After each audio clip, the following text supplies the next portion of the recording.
immigration, which is a far bigger issue for people living in the communities, shows you that he's completely out of touch with the people's needs and interests on this. He simply doesn't get. Okay, Jonathan, are you one of the people that doesn't get it? Because you're very honest, and we're not North Korea. We live in a democracy. Like North Korea. We can all have different views, and that's fantastic. But you're, some would say, more generous to the immigrant cause. I identify as a proud pro-migration white cis man.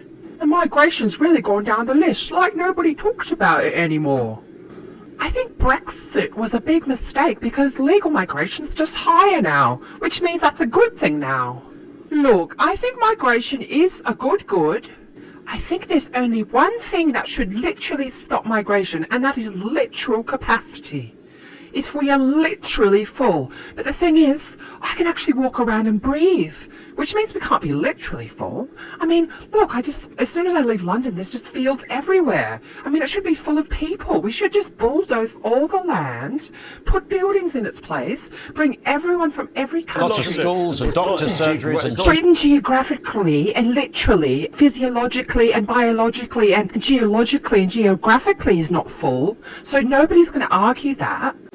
Migrants are actually keeping our public services afloat because, who else is going to deliver my food, my Uber Eats and my DoorDash, Of course it's going to be Mr. Mohammed. And we're not going to give jobs to the indigenous population, so there's obviously that economic cycle. To Raef in a second, when you say migrants are keeping our economy afloat... Well, it's the public services, obviously. Nobody wants to get a low pay, so obviously we're going to make the immigrants do low pay and then take away the jobs from the regular population. And free movement is actually incredibly beneficial to our economy. So I'm just going to ignore all the groomer gangs and the rapists. You said you're pro. I don't honestly know anybody who's not. The idea of it's not really pro-migrant, not pro. Raef, I don't know anything about your backstory. I imagine there is a migrant component to your backstory. Look at your name.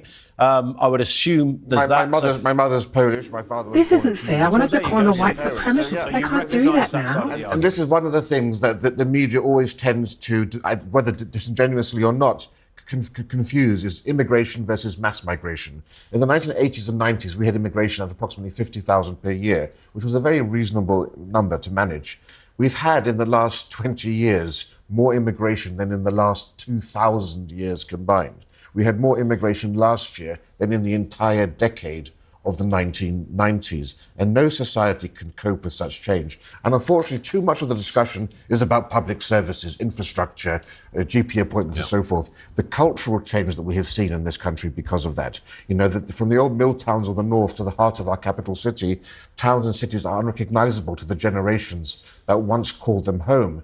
And this is an issue which we're too scared to actually discuss, but we're seeing the effects of that actually on the streets of London every Saturday when you see these marches taking place, where you have a minority of people there who are, old-fashioned left-wing. I'm not old-fashioned. Muslims who hold abhorrent views for most of society. There's a reason that London is now the most misogynistic, the most homophobic, and the most anti-Semitic part of the country. It's not because of the indigenous white population or recent immigrants or older immigrants. It's because of the changes that have happened under recent immigrants. You've seen an increase in acid attacks, in honour killings, arranged marriages. These are issues which people aren't brave enough to discuss. So Islamophobic. This has been festering under the surface for so long. We've had reports out today about the rise in anti-Semitism. There's a clear reason why that's happening. This needs to be addressed. We need to be brave enough to discuss these issues, because otherwise we're going to be facing a very dire future. Jonathan, you look as if you're just about to lose the will to live after listening to what Raef was saying. I think your guest's just trying to break my fantasies of unicorns and rainbows and butterflies and sunshine. Reality. It's true, though, isn't it? No, it's not true. And I think you're simply being outrageous. And I think it's outrageous to criticize these marches and say that they're this and that when they simply just want a ceasefire so that way the terrorists can kill more Jews. Because all my fellow leftists are so horrified about what's happening, because we never really cared when Arabs did it to other Arabs.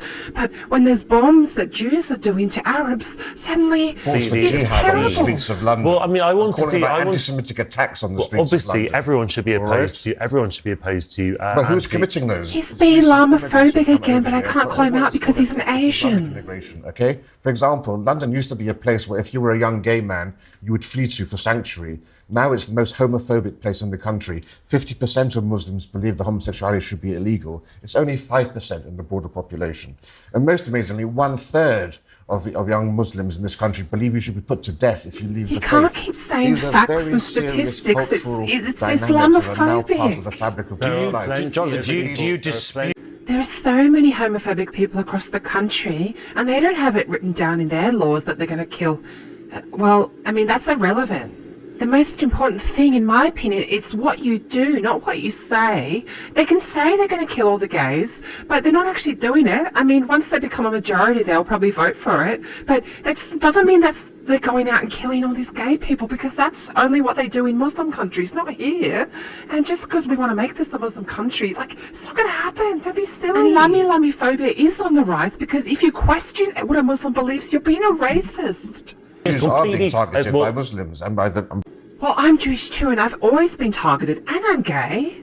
So that's why I want Muslims just to take over my country. So you're lying when you say it's only Muslims that target gay people, because it's not true, they don't. Because it's actually been bad for a very long time. Britain's been a sanctuary for the Jews. Okay, we're going to be talking about anti-Semitism nonsense, and hate No, since the 19th century. in the next Leaving second. the Russian pogroms coming over here, settling in Spitalfields. There's never been a British Jew in history, ever. Not during World War II, not ever. No Jew wanted to come here, ever. We can come to that in more detail in the next chat as well. Is the point, though, Jonathan, that Raef is raising here, the overarching point, that I think often gets relegated in the immigration debate, but I consider it to be possibly the most pivotal, and that is cultural assimilation. And we don't talk about that enough. It's almost as if that's an extra point, but it's fundamental, isn't it? Cultural assimilation isn't something we should apologise for, that we should aspire to cultural assimilation. We want people to, of course, again, to quote that term, we're not North Korea. Oh, but I wish we were. It'd be so much fun. But an idea that you sing from a very similar hymn sheet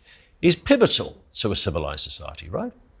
I mean, this isn't a civilized society. I mean, Pakistan and Afghanistan are civilized, but, London is not a civilized place. And look, anyway, if you ever go to an Italian or a Chinese restaurant, that's multiculturalism, because look at all the Italians, the Chinese coming in the boats.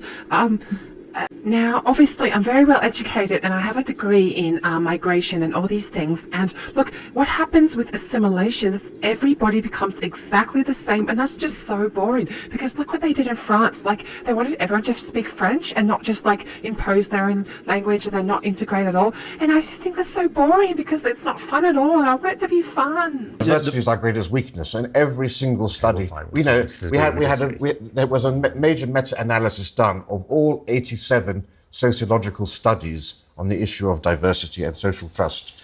Now, sociologists are the most left-wing element in our universities, and they were actually embarrassed by the findings of this 2007 Bowling Alone, excellent book written in America on this very topic.